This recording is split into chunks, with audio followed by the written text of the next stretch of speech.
Les projets de loi votés par les parlementaires ce matin à l'Assemblée nationale sont relatifs aux garanties internationales, à la Convention relative aux infractions et à certains autres actes survenant à bord des aéronefs.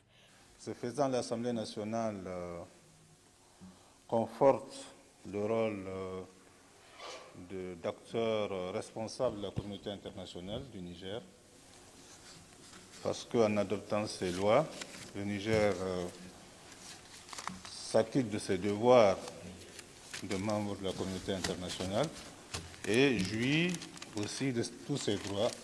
Deux autres projets de loi immédiats ont été également votés par les députés.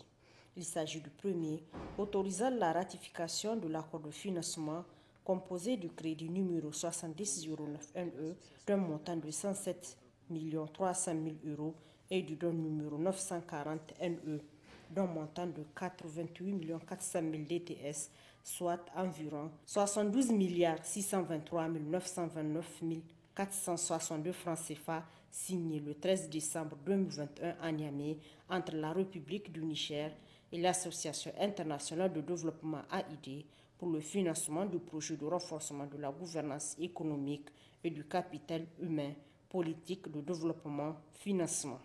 Le deuxième autorisant la ratification de l'accord de financement composé du crédit 69-65 NE d'un montant de 37 millions d'euros et du don 8900 NE d'un montant de 31 millions, droits de tirage spéciaux, signé le 26 octobre 2021 à Niamey entre la République du Niger et l'Association internationale de développement AID pour le financement du projet de corridor économique Lomé-Ouagadougou-Niamey.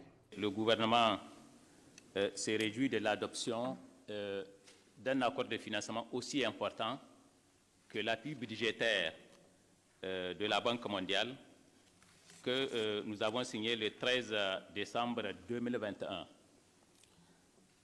Alors, l'appui budgétaire, pour répondre à quelques préoccupations, je m'en limiterai à deux. Le premier, c'est sur l'urgence. Comme vous le savez, il est relativement différent des différents accords de financement que nous avons l'habitude de soumettre. Celui-là, c'est un appui budgétaire, ça veut dire que l'affectation précise n'y est pas.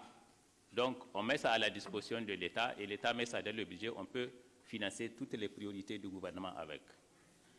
Deuxième point qui justifie l'urgence de ce texte, c'est que dans l'accord, l'appui budgétaire, en réalité, il se fait en décaissement unique, contrairement au financement des projets où ça s'amortit au fur et à mesure.